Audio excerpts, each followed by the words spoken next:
2 plugs for the servo motor. This is the power heavy-duty line plug. This is the connector for the encoder. The power line is connected to the U, V, and W of the driver. The order cannot be wrong. The ground wire is connected to this end of the control box.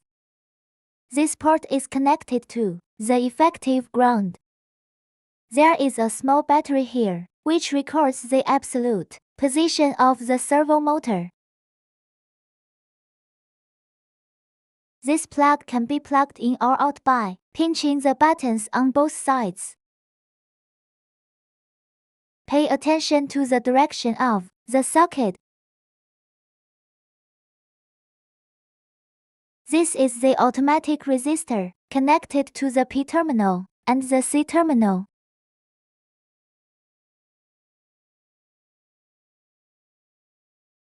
The letters will be displayed above. This is the static power line. RS and T are connected to a 3-phase 380-volt power supply.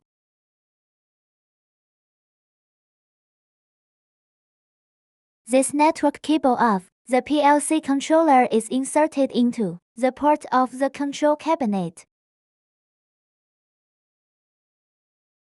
Another network cable is connected to the first port of the driver.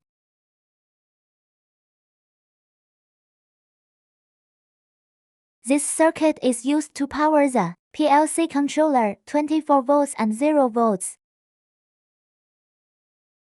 Powered by this 24-volt power supply. This is the brake line, which can also be connected to this line.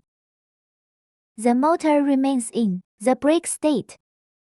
If you need to control it too close, you need to connect to this port.